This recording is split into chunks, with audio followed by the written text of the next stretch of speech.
지게차 운전 기능사 제2강 작업 전 점검은 지게차의 외관 상태와 누유, 누수 여부를 점검하고 계기판의 각종 경고 등과 마스트와 체인 점검, 엔진의 시동 상태 등을 점검해서 적재나 하역, 운반 작업 중의 안전사고를 예방하고 관리할 수 있는 능력을 기르는 시간입니다. 마스트를 점검하기에 앞서 마스트에도 들어가는 중요한 부품인 베어링에 대해서 알아보도록 하겠습니다. 기계 요소 중 핵심 부품인 베어링은 기계 산업의 쌀이라고 할 정도로 아주 중요합니다. 베어링은 회전축을 지지하는 것으로 축의 위치를 확보하고 마찰 저항을 줄이는 역할을 하는 기계 부품입니다. 베어링은 일반적으로 궤도 바퀴인 내부 레이스와 외부 레이스가 있고 전동체에 해당하는 볼 또는 롤러가 있습니다. 고정 장치라는 뜻을 가진 케이지 또는 리테이너라고도 불리는 이 부품은 내륜과 외륜 사이의 여러 개의 전동체, 볼이나 롤러를 서로 접촉하지 않게끔 일정한 간격을 유지하도록 도와주고 전동체의 탈락 방지 역할도 하는 요소입니다. 그리고 작용하는 힘의 방향에 따라 축의 직각인 하중을 지지하는 베어링을 레이디얼 베어링, 축 방향의 하중을 지지하는 베어링을 스러스트 베어링이라고 합니다. 다음 베어링의 종류를 보도록 하겠습니다. 일단 베어링에 물리는 축 역할을 하는 것은 저널이라고 합니다. 구름 베어링, 롤링 베어링은 볼이나 롤러와 같은 전동체로 회전하는 베어링이고 미끄럼 베어링, 플레인 베어링은 전동체를 사용하지 않고 축, 샤프트와 베어링이 직접 미끄러져 회전하는 베어링입니다. 일반적으로 베어링은 구름 베어링을 의미하고요. 구름 베어링도 일반 구름 베어링, 롤러 베어링으로 나누기도 합니다. 각 베어링의 특징을 알아보도록 하겠습니다. 미끄럼 베어링은 베어링이 저널부의 표면 전부 또는 표면의 일부를 둘러싼 것과 같이 되어 있고 베어링과 저널의 접촉면 사이에는 보통 윤활유가 있습니다. 이 베어링은 면과 면이 접촉하기 때문에 축이 회전할 때 마찰 저항이 구름 베어링보다 크지만 하중을 지지하는 능력은 일반적으로 큽니다. 속도가 느리고 가벼운 힘을 받는 곳에 사용됩니다. 구름 베어링은 축과 베어링의 볼 또는 롤러가 접촉하며 축이 회전하는 볼 또는 롤러도 같이 회전하기 때문에 마찰 저항은 작습니다. 회전하는 기계축에는 하중이 축과 수직으로 걸리는 경우와 축 방향으로 걸리는 경우가 있고 베어링은 이와 같은 하중에 견디면서 회전 운동을 확실하게 해야 합니다. 미끄럼 베어링보다 마찰이 작아 고속 회전을 하는 곳에 적합합니다. 롤러 베어링은 구름 베어링의 일종으로 내 외륜 사이에 다수의 롤을 삽입한 베어링입니다. 볼 베어링보다 접촉면이 넓어서 큰 하중 및 타격력이 많이 작용하는 곳에 사용됩니다. 베어링의 구비 조건으로는 축을 상하게 하면 안 되기 때문에 축의 재료보다 연하면서 마모에 잘 견뎌야 합니다. 축과의 마찰 계수가 적어야 합니다. 마찰열의 냉각이 잘 되도록 열 전도성이 좋아야 합니다. 상하면 안 되겠죠. 내부식성이 있어야 하고 제작이 쉬워야 합니다. 필수 능력으로 마스트와 체인 점검하기입니다. 포크와 체인의 연결 부위 균열 상태 점검은 포크와 리프트 체인 연결 부의 균열 여부를 확인하고 포크의 힘, 이상 마모, 균열 및 핑거보드와의 연결 상태 등을 점검합니다. 마스트의 상하 작동 상태를 점검하기 위해 먼저 마스트의 힘, 이상 마모, 균열 여부 및 변형을 확인하고 리프트 실린더를 조작하여 마스트의 정상 작동 상태를 점검합니다. 리프트 체인과 마스트 베어링 상태 점검 방법은 리프트 실린더를 작동하여 리프트 체인 고정 핀의 마모 및 헐거움을 점검하고 마스트 롤러 베어링의 정상 작동 상태를 점검합니다. 좌우 리프트 체인 점검은 좌우 리프트 체인의 유격 상태를 확인하도록 합니다. 커먼 레일 다이렉트 인젝션. 커먼 레일 연료 분사 장치 시스템은 간단하게 얘기 드리면 연료를 매우 고압으로 뿌리는데 그걸 연소실에 직접 뿌려줍니다. 여기 보이는 연료를 저장하는 레일에 고압으로 압축해서 가지고 있다가 인젝터가 쏘아줍니다. 이걸 ECU가 제어해서 적정 압력과 적정량으로 뿌려주니까 엔진의 회전수와는 관계없이 분사량과 분사 시기를 독립적으로 제어할 수 있습니다. 그래서 뿌리는 대로 웬만하면 다 태우고 완전 연소로 다 태우니까 당연히 낭비하는 기름이 없고 그러니까 연비가 당연히 좋아지고 매연의 원인이 불완전 연소인데 매연도 줄고 당연히 추력도 좋아지는 매우 좋은 겁니다. 그래서 커먼 레일 엔진의 장점을 정리하면 연료 압력을 제어하여 직접 분사해서 고압을 유지하기 때문에 연소 효율을 높일 수 있고 연소 효율이 높아 출력이 올라가고 유해물질 배출량이 적다는 장점이 있습니다. 커먼 레일 엔진 디젤 분사 장치는 다음과 같은 주요 그룹으로 구성되어 있습니다.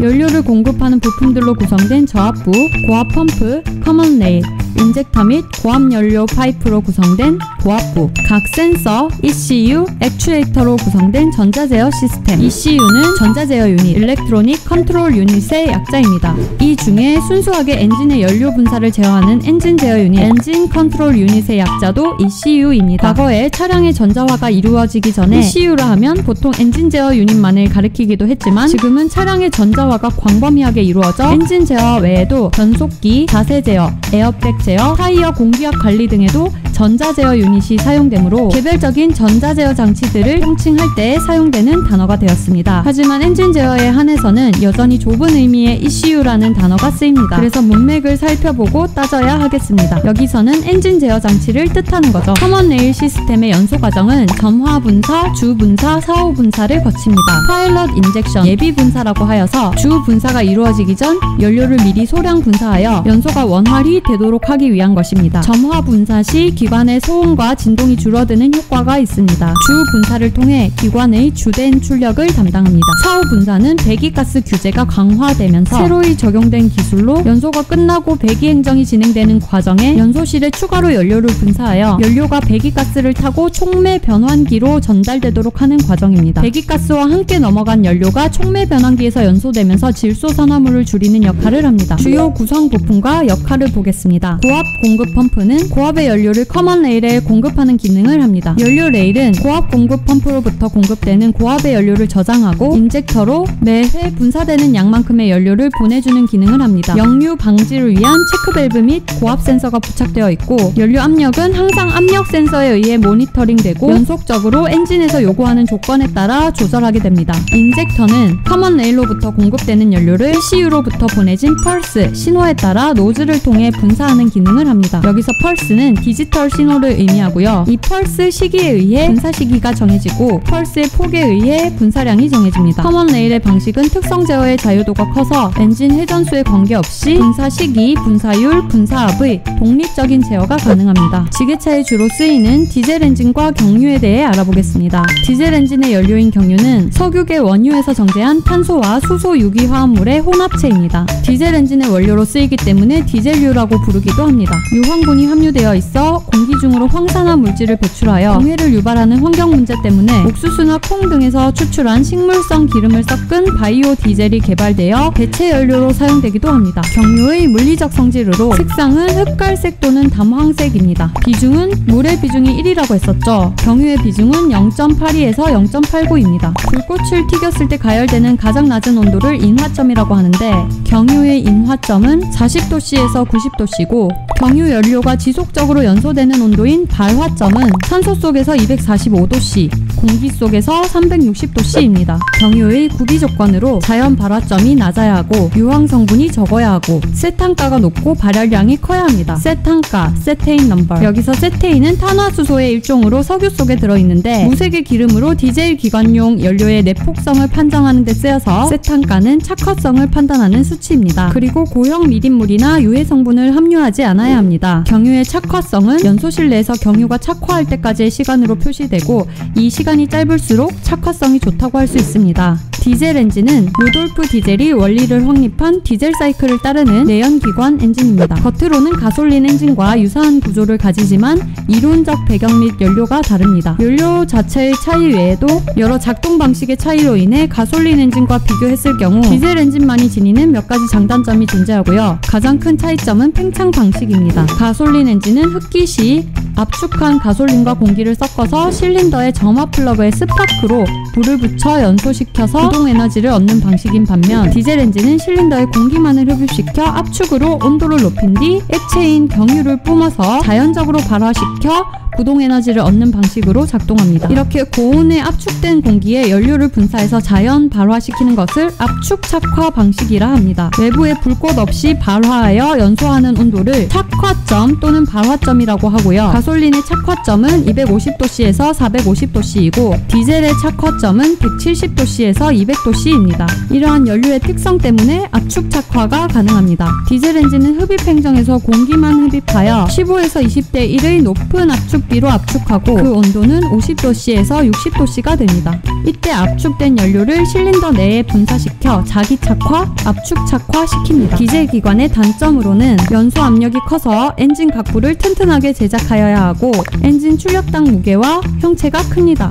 운전 중 소음과 진동이 크고 연료 분사 장치가 정밀하고 제작비가 비쌉니다. 그리고 압축비가 높아 큰 출력의 기동 전동기가 필요하다는 단점이 있습니다. 디젤 엔진의 연료 공급은 공급 펌프에서 연료 탱크 내의 연료를 흡입 후 가압하여 여과기에서 여과 후 분사 펌프로 공급합니다. 분사 펌프는 엔진의 크랭크축에 의해 구동되고 연료를 고압으로 만들어 분사 파이프를 거쳐 실린더 헤드에 설치된 분사 노즐에서 소정의 압력으로 분사합니다. 디젤 엔진의 연료 장치는 연료 탱크, 연료계, 연료 파이프, 연료 공급 펌프, 연료 여과기, 분사 펌프로 구성되어 있습니다. 디젤 엔진은 압축 착화 방식으로 날씨가 추운 지역에서는 경유가 잘 착화하지 못해 엔진 시동이 어렵습니다. 예열 장치는 공기를 미리 가열하여 기동을 도와주는 장치로 가열하는 위치에 따라 흡기 가열식과 예열 플러그식이 있습니다. 흡기 가열 방식은 흡기 다기관에서 흡기 히터 등을 사용하여 가열하는 방식이고, 예열 플러그 방식은 연소실에서 예열 플러그를 사용해 연소실 내의 공기를 직접 예열하는 방식입니다. 예열 플러그가 있는 지게차는 시동키를 반대로 돌리면 예열이 됩니다. 축전지는 화학적 에너지를 전기적 에너지로, 전기적 에너지를 화학적 에너지로 변화시키는 역할을 합니다. 지게차에는 MF 축전지와 납산 축전지를 사용합니다. 충전된 축전지를 장기간 사용한 경우나 발전기 고장 또는 발전기 출력 용량이 부족한 경우, 축전지가 방전되기 때문에 정기적으로 축전지 단자 연결 볼트 체결과 축전지 단자 오선을 점검합니다. 축전지 관리 방법은 지게차에 시동이 걸리지 않은 상태에서는 전기장치를 사용하지 않습니다. 전기장치 스위치가 켜진 상태로 방치하지 않습니다. 시동을 위해 과도하게 엔진을 회전시키지 않고 지게차를 장기간 방치하지 않도록 합니다. MF 축전지는 무정비 축전지로 납산 축전지의 단점인 자기 방전이나 화학 반응 시 발생하는 가스로 인한 전해액의 감소를 적게 하기 위해 개발된 축전지입니다. 중류수를 보충할 필요가 없고 자기 방전이 적으며 장기간 보존이 가능한 축전지입니다. 납산 축전지는 케이스 속에 6개의 셀이 있고 셀 속에 양극판, 음극판 및 전해액이 들어있으며 이들이 화학적 반응을 하여 각 셀마다 약 2.1V의 기전력을 발생시킵니다. 시동 전동기에 대한 지식으로 내연기관은 자기 기동이 불가해서 외력을 이용하여 크랭크축을 회전시키는 장치가 시동 전동기입니다. 시동 전동기는 동력 발생 장치인 전동기부와 동력 전달 기구인 피니언부로 구성되어 있습니다. 플라이휠의 링기어와 피니언의 감속비는 10에서 15대 1 정도입니다. 시동 전동기 사용 시 주의사항으로 시동 전동기의 기동 시간은 1회 10초 정도이고 기동되지 않으면 다른 부분을 점검하고 다시 기동합니다. 시동 전동기의 최대 연속 사용 시간은 30초 이내로 합니다. 엔진이 시동되면 재기동하지 않습니다. 시동 전동기의 회전 속도가 규정 이하면 장시간 연속 기동해도 엔진이 시동되지 않기 때문에 회전 속도에 유의하도록 합니다. 시동 전동기가 회전하지 않는 원인으로 기동 스위치 접촉 및 배선이 불량일 때, 시동 전동기 내의 계자 코일이 손상되었을 때, 브러시가 정류자에 밀착이 안 될 때, 전기자 코일이 단선되었을 때입니다. 엔진 시동 상태 점검의 필수 능력입니다. 먼저 축전지 단자 및 결선 상태를 점검합니다. 축전지 단자의 파손 상태를 점검하고 축전지 단자 보호를 위하여 고무 커버를 씌운 뒤 축전지 배선 결선 상태를 점검합니다. 다음 축전지의 충전 상태를 점검창을 통해 확인하고 방전 시 축전지를 충전하도록 합니다. MF 충전지의 점검 방법은 점검창 컬러를 통해 확인합니다. 초록색은 충전된 상태, 검정색은 방전된 상태로 충전이 필요하고요. 흰색은 축전지 점검, 축전지 교환을 해야 한다는 뜻입니다. 축전지 충전 시 주의사항으로 유해한 가스가 있기 때문에 충전 장소에는 환기 장치를 설치합니다. 충전 중의 전해액의 온도는 45도씨 이상 상승시키지 않습니다. 충전 중인 축전지 근처에서 불꽃을 가까이 하지 않습니다. 축전지를 과충전시키지 않습니다. 지게차에서 축전지를 떼어내지 않고 충전 시 축전지와 시동 전동기 연결 배선을 분리하도록 합니다. 다음 예열 플러그 작동 여부 및 예열 시간을 점검합니다. 예열 플러그는 코일형과 실드형이 있습니다.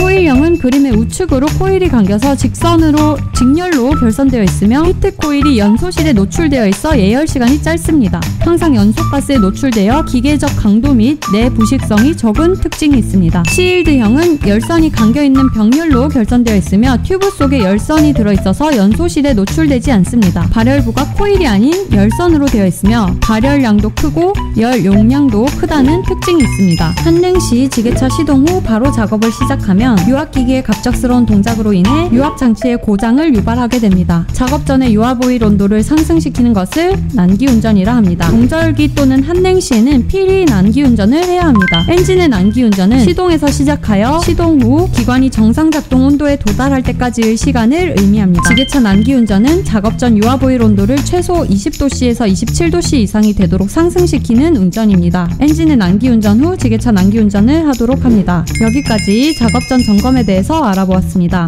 끝!